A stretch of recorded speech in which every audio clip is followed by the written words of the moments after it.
வணக்கம் நண்பர்களே. இந்த தங்கச்சிக்கு நடந்த ஒரு பரிதாபமான விஷயம் இந்த உலகத்தில் எந்த ஒரு பெண்ணுக்கும் நடக்கக்கூடாது. ගොඩක් සිංහල යාළුවෝ ඉන්නවා. මේ වීඩියෝ එක මං සිංහලෙන් ට්‍රාන්ස්ලේට් කරලා යාපත්තේ ළඟම දාලා තියෙනවා. පොඩ්ඩක් ඒක බැලුවා නම් තේරෙයි කට්ට. අනිවාර්යෙන් බලන්න. අත්‍යවශ්‍ය වීடியோ එකක් ගේනු ළමයි වෙනුවෙන්. என்ன விஷயம்னு கேட்டிங்கன்னா, இந்த தங்கச்சியோட பேர் வந்து ஸ்டீபன் ஜெனிபர். இவங்க கூட இப்போ ஒரு 2 மணி நேரம் நான் பேசிகிட்டு இருந்தேன். அதில் தான் இவ்வளோ விஷயங்களும் எனக்கு தெரிய வந்துச்சு. உண்மைக்குமே ரொம்ப கவலையாக இருக்குது இவங்களை நினைக்கும் போது. இந்த மாதிரி எவ்வளோ பெண்கள் பாதிக்கப்படுறாங்க அப்படின்னு சொல்லி ரொம்ப கவலையாக இருக்குது. என்ன விஷயம்னு கேட்டால், இந்த சகோதரியோட அப்பா வந்து இறந்துட்டாங்க. அப்பாவை இழந்துட்டு இருக்கவங்களுக்கு தான் அந்த வழி தெரியும். அம்மா மட்டும்தான் இருக்காங்க. தம்பி 10ஆம் ஆண்டு படிக்கிறாரு. இந்த தங்கச்சி வந்து ஏலோவில் செய்கிறாங்க. அதுவும் ஏலோவில் மெக்ஸ் செய்கிறாங்க. நல்லா படிக்கிறவங்க. இவங்க அம்மா சின்ன வீடு ஒன்று ரெண்ட்டுக்கு வாங்கி இவங்கள படிக்க வச்சுட்டு ஸ்கூலுக்கு காசு கொடுத்து அனுப்பி ஒவ்வொரு நாளும் வேலை செய்கிற காசை அப்படி தான் செலவு பண்ணுறாங்க. இப்போ ஒரு கிழமையாக இந்த சகோதரியுடைய அம்மாவுக்கு சுகம் இல்லையாம். அப்போது இவங்க வீட்டில் உள்ள அரிசி பருப்பு எல்லாம் முடிஞ்சிருச்சான். அதுக்கப்புறம் வழக்கமாக அந்த பக்கம் வந்து போகிற ஒருத்தர் சொன்னாராம், எங்களோட வீட்டுக்கு வந்து க்ளீனிங் வேலை செய்யுங்க, ஈவினிங் வரலாம், 1500 தரேன் அப்படின்னு சொல்லி. அப்போ இவங்க தம்பிக்கிட்ட சொல்லிட்டு போயிருக்காங்க, சாப்பாடெலாம் வாங்கிட்டு வரேன் அப்படின்னு சந்தோஷமாக போயிருக்காங்க. போயிட்டு கண்ணாடியெல்லாம் தொடச்சி எல்லாம் வேலை செஞ்சுட்டு இருக்கும்போது அவர் வந்து இவங்களோட மேலே கையை வச்சு தடகுனாராம். அதுக்கப்புறம் சொன்னாராம், என் கூட வந்து நீங்கள் இருங்க, உங்களுக்கு என்ன வேணாலும் தரேன், என்ன வேணாலும் வாங்கி தரேன், எல்லாம் செய்கிறேன் அப்படின்னு சொல்லி. அப்போ இவங்க ரொம்ப மனசளவில் அழுது, ஏன்னா ஏலோவில் செய்கிறாங்க, படித்து ஏதாவது நல்ல ஜாப் ஒன்று செய்யணும்னு ஒரு குறிக்கோளோடு வாழ்கிறாங்க. அப்போ அவங்கக்கிட்ட அவர் இந்த மாதிரி பேசும்போது இவங்க தாங்கிக்க முடியாமல் அழுது அவரை உடனே ரொம்ப ரொம்ப கேவலமாக ஏசியிருக்காங்க. எனக்கு சாப்பிடலாட்டியும் பரவாயில்ல, பிச்சை எடுத்தாலும் பரவாயில்ல, இந்த மாதிரி கேவலமாக உடம்பை வைத்து சம்பாதிக்கணும் சாப்பிடணும்னு அவசியம் இல்லை, அப்படி எங்களை வழக்கவும் இல்லை அப்படின்னு சொல்லிட்டு வந்திருக்காங்க. இந்த காலத்தில் எவ்வளோ பேர் காசு இருக்க பெண்கள் எவ்வளோ தப்பு பண்ணுறாங்க.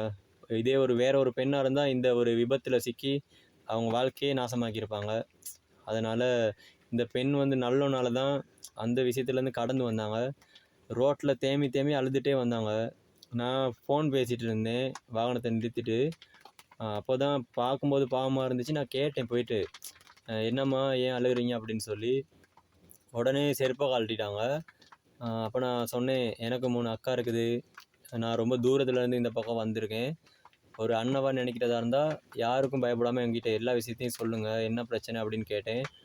அப்போ தான் இவ்வளோ விஷயத்தையும் சொன்னாங்க. அது வரைக்கும் இவங்க செருப்பை கலட்டுற அளவுக்கு இருக்காங்கன்னா, இப்போ ஆண்கள் எல்லாமே இவ்வளோ கேவலமானவங்க, ரொம்ப மோசமானவங்க அப்படின்னு நினச்சிட்டு தான் அவங்க இருந்திருக்காங்க. ஆனால் சாதாரண எங்கள் மாதிரி மனுஷங்களும் அக்கா தங்கச்சி கூட பிறந்தவங்களுக்கும் இந்த மாதிரி ஒரு உணர்வு, அடுத்தவங்களோட மனசு என்ன அப்படிங்கிற புரிஞ்சுக்கிற தன்மை இருக்குது அப்படின்னு இப்போ அவங்களுக்கு புரிஞ்சிருக்கும். அதுக்கப்புறம் என்னென்னு கேட்டால், வெளிநாட்டில் போயிட்டு எவ்வளோ அக்காமாருங்க, தங்கச்சிமாருங்க, நிறைய அண்ணாமாருங்க பாவம், அவங்களெலாம் வேலை செய்கிறாங்க. அவங்க 4 செவுத்துக்கு நடுவில் நாயை விட கேவலமாக அவ்வளோ வேலை செய்கிறாங்க, அவ்வளோ கஷ்டப்படுறாங்க தூக்கம் முழிச்சு. அந்த அக்காமார்களுக்கு இருக்கிற ஒரு 1 ஹவரோ 1/2 ஹவரோ அதில் தான் அந்த டிக்டாக்கை பார்க்குறது, ஃபேஸ்புக் பார்க்குறது, அதுக்கும் எவ்வளோ பேர் கேவலமாக சொல்லுவாங்க தெரியுமா அவங்கள, அப்படித்தான் இப்படித்தான் அப்படின்னு சொல்லி. ஆனால் அந்த மாதிரி நல்ல பெண்களும் இருக்காங்க. அதனால் அந்த பெண்களை வந்து தப்பாக சொல்கிறவங்களுக்காக, தப்பாக நினைக்கிறவங்களுக்காக ஒரு வீடியோ இது. எல்லாரையுமே அப்படி தப்பாக எடை போட வேணாம். அது மட்டும் இல்லாமல், செத்தாலும் பரவாயில்ல, சாப்பிட இல்லாட்டியும் பரவாயில்ல, மானத்தோடு தான் வாழுவேன், மான மரியாதை தான் எங்களுக்கு முக்கியம் அப்படின்னு இந்த மாதிரி எவ்வளோ பெண்கள் வாழ்கிறாங்க. அப்போ இந்த மாதிரி ஒரு சகோதரிக்கு உதவி செய்கிறதுல தப்பே இல்லை தானே. பார்க்குறவங்க உங்களுக்கே தெரியும், இவங்களுக்கு உதவி செய்யலாம் தானே. தங்கச்சி இந்தாங்கம்மா, இது படிங்க. அழாதீங்க, நீங்கள் அழுறீங்களா? ஐயோ அழ வேணாம் சாமி, நீங்கள் அழாதீங்க. உண்மைக்கும் எனக்கு ரொம்ப கஷ்டமாக இருக்குது, அப்படி அழாதீங்க. ஏன்னு கேட்டால், உங்கள் அப்பா அந்த இடத்துல இருந்தால் என்ன செய்வாரோ அதை தான் நான் செஞ்சேன், சரியா? ஒரு கூட பிறந்த அண்ணா இருந்திருந்தால் என்ன பண்ணியிருப்பாரோ அதை தான் நானும் பண்ணேன். இதில் 20,000 காசு இருக்குது, சரியா? நீங்கள் 2 கிழமைக்கு இதை சாப்பிட வச்சுக்கோங்க, பஸ்ஸுக்கும் வச்சுக்கோங்க, தம்பிக்கும் கொடுங்க. அதுக்குள்ளே உங்கள் அம்மா சரியாகி பழையபடி வேலைக்கு போவாங்க, நீங்கள் சந்தோஷமாக இருக்கலாம். நீங்கள் அழக்கூடாது, சரியா? ஒரு அண்ணாவாக நினச்சிக்கோங்க. ஏன்னா நிறைய பேர் வந்து ஒரு பெண்ணுக்கிட்ட ஏதாவது எதிர்பார்த்து தானே பேசுகிறாங்க. ஏன்னா ஏதாவது எதிர்பார்த்து தான் பணம் கொடுக்குறாங்க, அதை பண்ணுறாங்க, இதை பண்ணுறாங்க. ஆனால் எதையுமே எதிர்பார்க்காம இப்படி செய்கிறவங்களும் இருக்காங்க அப்படின்னு புரிய வைக்கணுங்கிற ஒரு நோக்கத்தோடு நான் அதை போடுறேன். இந்த வீடியோவை பார்க்குற நிறைய பேருக்கு புரியும். இந்த மாதிரியும் எவ்வளோ பேர் வசதி இல்லாமல் நல்லா படிக்கிறவங்க, டேலண்டானவங்க இருக்காங்க. அவங்களுக்கெல்லாம் உதவி செய்ய யாரும் இல்லாதனால வேற ஒரு பெண்களாக இருந்தால் இந்த மாதிரி விபத்தில் சிக்கி அவங்களோட வாழ்க்கையை அவங்களே தொலைச்சிருப்பாங்க. ஆனால் இந்த பெண்ணோட இந்த மாதிரி ஒரு நல்ல மனசுக்கு நம்ம வந்து நன்றி சொல்லணும், வாழ்த்து சொல்லணும். அதே மாதிரி காசு எவ்வளோ பேர் பணக்காரவங்க இருக்காங்க. ஒரு கார் வச்சுருந்தா இன்னொன்று வாங்குறாங்க, ஒரு வீடு இருந்தால் இன்னொன்று வாங்குறாங்க, ஒரு கடை இருந்தால் இன்னொன்று வாங்குறாங்க, 50 லட்சம் இருந்தால் 1 கோடி ஆக்குறாங்க. ஆனால் அவங்களுக்கு தெரியுதில்ல, அவங்க தலையில் 20 வயசில் சாகுவோன்னு இருக்கா, 60 வயசில் சாகுவோன்னு இருக்கா அப்படின்னு. வாழ்கிற வரைக்கும் ஒரு 4 பேரை வாழ வச்சுட்டு சாகுவோம் அப்படின்னு இல்லை. செத்ததுக்கப்புறம் அந்த காசு வீடு எதுவும் வராது, ரொம்ப தேவையில்ல. அவங்க பிள்ளைங்க பேர பிள்ளைங்க எல்லாத்துக்கும் சொத்து சேர்த்து வச்சுருப்பாங்க. அவங்க யாருக்கும் தெரியாது செத்து போயிட்டு ஒரு 2 வருஷத்தில் இவர் தான் சேர்த்து வச்சார் அப்படின்னு. ஆனால் இவங்க அதெல்லாம் நினச்சிட்டு இருக்காங்க, அதுதான் சந்தோஷம் அப்படின்னு சொல்லி. செத்ததுக்கப்புறம் அந்த காசு எதுவும் வராது, ரொம்ப தேவையில்ல. அவங்க சேர்த்து வச்சுருந்த பணமும் வராது. அது அவங்கள தூக்கி போடக்கூட ஒரு 4 மனுஷங்க தான் வருவாங்கண்ணா. அப்போ சாகிறதுக்கு முன்னுக்கு 4 காசு பணம் சம்பாதிக்கிறோமோ இல்லையோ, 4 மனுஷங்களையாவது சம்பாதிக்கணும் தானேண்ணா. இந்த மாதிரி எவ்வளோ அனாத ஆசிரமத்தில் உள்ள பிள்ளைங்க எவ்வளோ பேர் இருக்காங்க.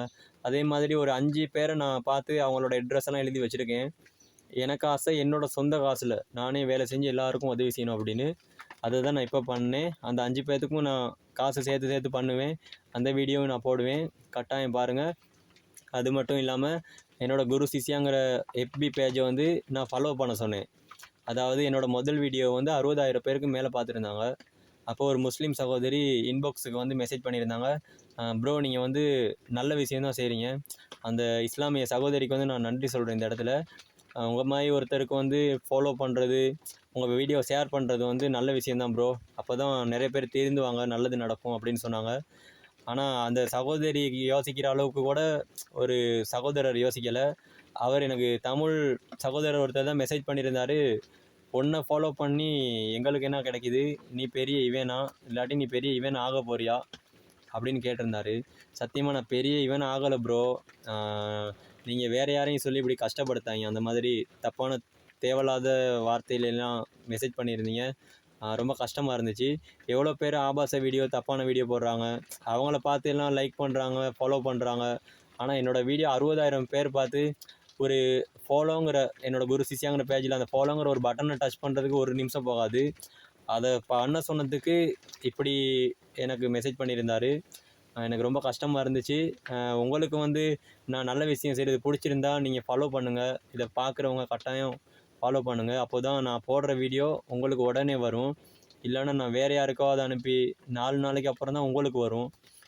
என்ன ஃபாலோ பண்ணிங்கன்னா ஒரே தான் நான் போடுற வீடியோ வரும். இதே மாதிரி நான் நல்ல விஷயங்கள் தான் செஞ்சு போடுறேன், தப்பான விஷயங்கள் இல்லை. நல்ல விஷயத்துக்கு வந்து நீங்கள் ஆதரவு தெரிவிப்பீங்கன்னு தான் நான் உங்கள்கிட்ட சொல்கிறேன். இந்த தங்கச்சி வந்து ரோட்டில் நினச்சிட்டு வந்திருப்பாங்க, சாப்பிடக்கூட இல்லையே இன்றைக்கி என்ன பண்ண போகிறோன்னு. இப்போ 2 கிழமைக்கு இந்த தங்கச்சிக்கு சாப்பிட்ற அளவுக்கு எல்லா விஷயமும் கிடச்சிருக்குது. இப்போது சந்தோஷமாக அவங்க வீட்டுக்கு போவாங்க. இவங்களோட டீட்டெயில்ஸை நான் எடுத்துட்டேன் ஆல்ரெடி. கட்டாயம் இவங்களை நான் மறுபடியும் வந்து பார்ப்பேன். இந்த தங்கச்சிக்கு வந்து ரொம்ப நன்றி சொல்லணும், இந்த மாதிரி பெண்கள் இருக்காங்களே அப்படின்னு சொல்லி. பார்க்குறவங்க இதை ஷேர் பண்ணுங்கள். இந்த மாதிரி நல்ல பெண்களும் இருக்காங்க அப்படின்னு காட்டணுங்கிறதுக்காக தான் இந்த வீடியோ போட்டேன். உங்கள் எல்லாத்துக்கும் ரொம்ப நன்றி. என்னோடய பேஜ் பிடிச்சிருந்தா கட்டாயம் ஃபாலோ பண்ணுங்கள். நன்றி.